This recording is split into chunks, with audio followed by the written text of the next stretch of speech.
Okay, class +2 हमारा next topic है cloning of recombinant DNA molecule. ये जो हमारा पुनःयोगज डीएनए बना था, अब उसकी हमने क्लोनिंग करनी है, उसका पूंजीकरण करना है, राइट। अब इसकी यानी कि हमें बहुत सारी प्रतिलिपियां चाहिए। हमने जो रिकॉम्बिनेंट प्लाज्मिड था उसको हमने जीवाणु कोशिका के अंदर प्रवेश करवा दिया था। जीवाणु कोशिका के अंदर प्रवेश करवाने के बाद ये जो प्लाज्मिड है ये बार बार द्विगुणन करता है, अपने आप को रेप्लिकेट करता है, जिससे इसकी अनेक प्रतिलिपियां जो हैं वो बन जाती हैं, राइट। इसकी अनेक प्रतिलिपियां, इसकी फोटोकॉपीज बन जाती हैं, राइट।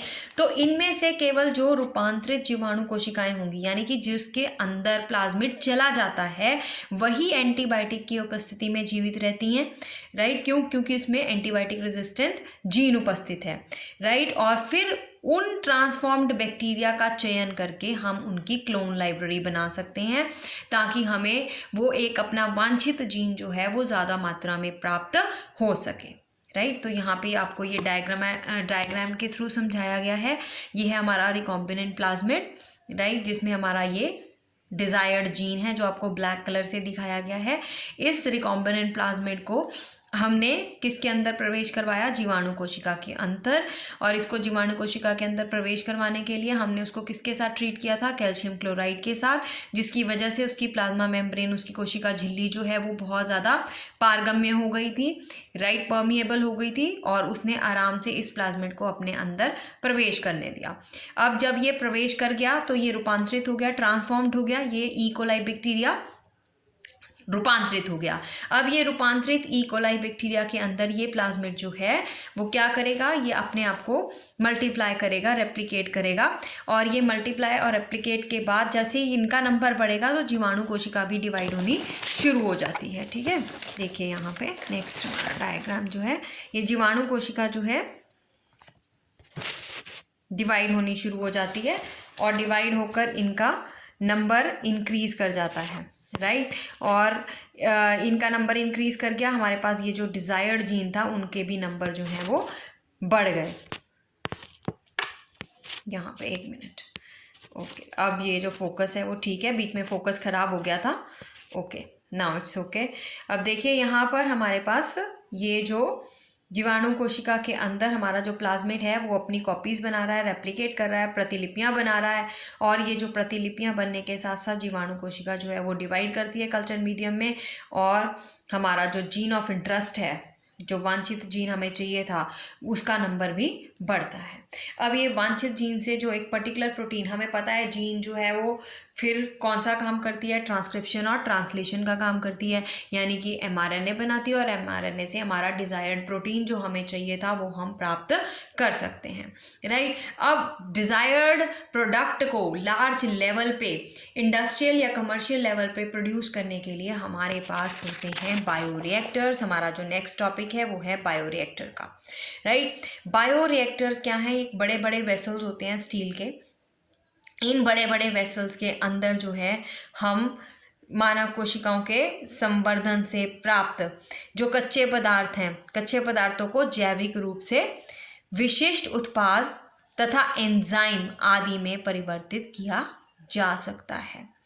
यानी कि हमने यहाँ पर जो कोशिकाएं हैं, चाहे वो माइक्रोब्स हैं या पादप कोशिकाएं हैं या मानव कोशिकाएं हैं, उनका कल्चर करेंगे। उनके कल्चर से जो हमें कच्चे पदार्थ प्राप्त होंगे, उन कच्चे पदार्थों से हम अपने उत्पाद यानी कि किसी भी तरह का प्रोटीन और एंजाइम्स जो हैं वो प्राप्त कर सकते हैं बायोरिएक्टर में। अब बायोरिएक्टर्स जो हैं वो बेसिकली हमारे पास विलोडेड होज बायोरिएक्टर, स्टर्ड टैंक बायोरिएक्टर, ये 2 प्रकार के हमारे पास होते हैं, राइट। जो हमारे पास इस सिलेबस में आपके है वो है simple stirred tank bioreactor. Simple stirred tank bioreactor की डायग्राम देखिए, इसमें हमारे पास ये एक बड़ा सा पात्र आपको नज़र आ रहा है, ये स्टील का वेसल होता है, राइट। इस स्टील के वेसल के बाहर एक मोटर लगी रहती है बेटा, और इस मोटर का शाफ्ट इस वेसल के अंदर जा रहा है। वेसल यानी पात्र, ठीक है, एक बड़ा सा बर्तन, राइट। तो इस एक बड़े से बर्तन के बाहर ये मोटर है, उसका शाफ्ट अंदर जा रहा है, और उस शाफ्ट के साथ ये ब्लेड्स लगे हुए हैं, राइट।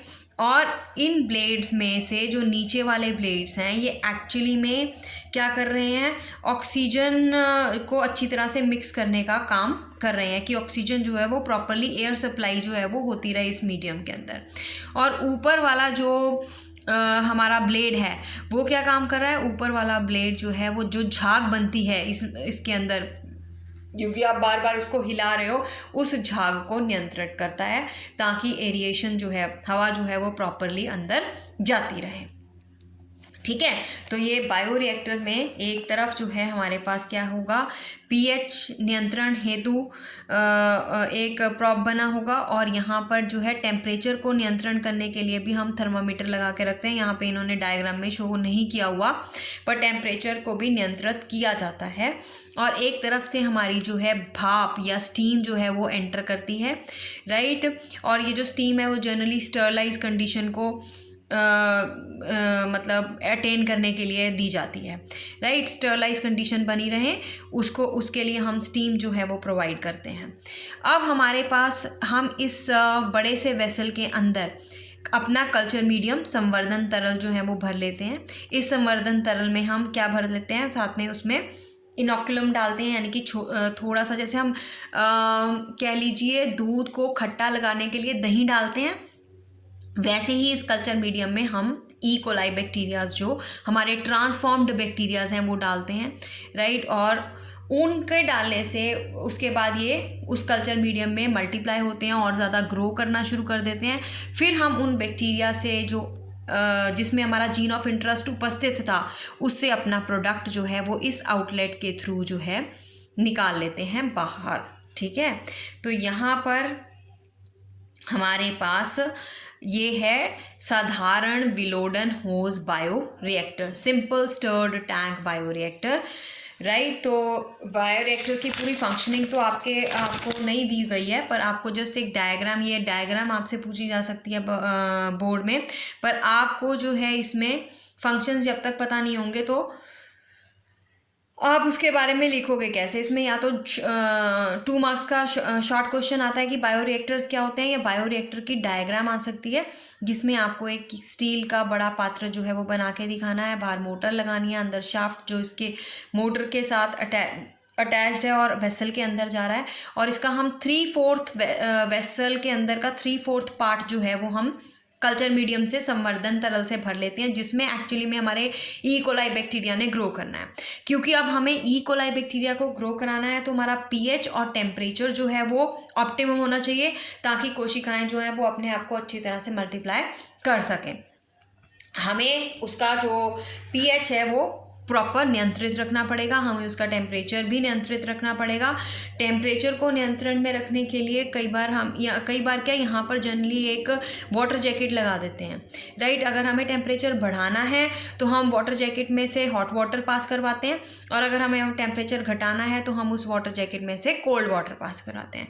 इसी तरह से हमें अगर पीएच में हमें लग रहा है अंदर जो है ज़्यादा बेसिक होता जा रहा है, क्षारीय माध्यम बनता जा रहा है, तो थोड़ा सा डाइल्यूट एसिड ऐड कर देते हैं, और अगर हमें लगता है ज़्यादा एसिडिक हो गया तो थोड़ा सा डाइल्यूट बेस जो है हम इसके अंदर एंटर करवा देते हैं, ताकि हम एक कंट्रोल्ड पीएच और कंट्रोल्ड टेम्परेचर के कंडीशन के अंदर बैक्टीरिया का कल्चर पूरा ग्रो करवा सकें, और फिर ताकि हमारी जीन ऑफ इंटरेस्ट जो है वो हमें और भी ज़्यादा मात्रा में मिले, और उस जीन से जो प्रोडक्ट हमें लेना है फिर हम उसे लेटर ऑन सेपरेट कर लेते हैं इस आउटलेट के थ्रू, राइट। जब हम इस आउटलेट से जो प्रोडक्ट बाहर आता है, क्योंकि उसके अंदर थोड़ा सा न्यूट्रिटिव मीडियम हमारा संवर्धन तरल भी होता है, थोड़े से बैक्टीरियाज भी लगे रहते हैं, पहले हमें उनको रिमूव करना होता है, वो हम रिमूव करते हैं डाउन स्ट्रीमिंग प्रोसेस में।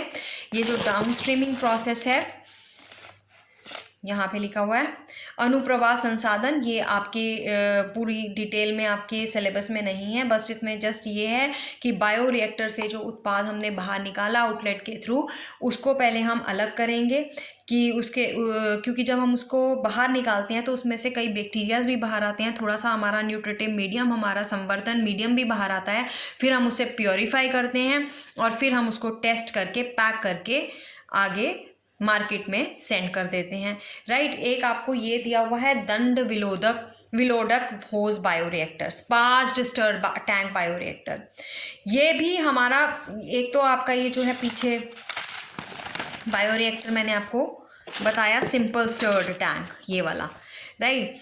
और ये जो हमारे पास नीचे बना हुआ है बी डायग्राम,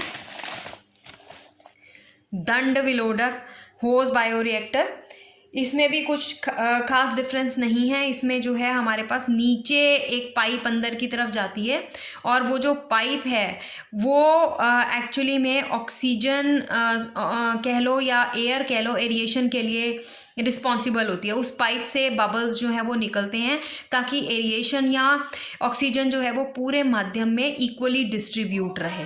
बस ये एक नया प्रकार का है, एडवांस्ड लेवल का है। ये जो है थोड़ा पुराने प्रकार का है, जिसमें हम क्या कर रहे हैं एक्चुअली में, जिसमें हम इन ब्लेड्स के थ्रू इन प्लेट्स को लगातार रोटेट करके ऑक्सीजन को मिक्स करने का काम कर रहे हैं। और यहाँ पर हमने नीचे ही पाइप लगा दी है और वो पाइप जो है उसके अंदर पोर्स हैं और जिसके थ्रू एयर बबल जो हैं वो पूरे के पूरे कल्चर मीडियम में इक्वल अमाउंट ऑफ एरिएशन बनाने का, कि ऑक्सीजन इक्वली डिस्ट्रीब्यूटेड रहे इसके अंदर, उसके लिए रिस्पॉन्सिबल है। That's it. और इनमें कोई खास डिफरेंसेस नहीं है, राइट। तो यहाँ पर हमारा बायोटेक्नोलॉजी का फर्स्ट चैप्टर ख़त्म होता है। हमारा इस यूनिट का एक चैप्टर रह गया which will take later on.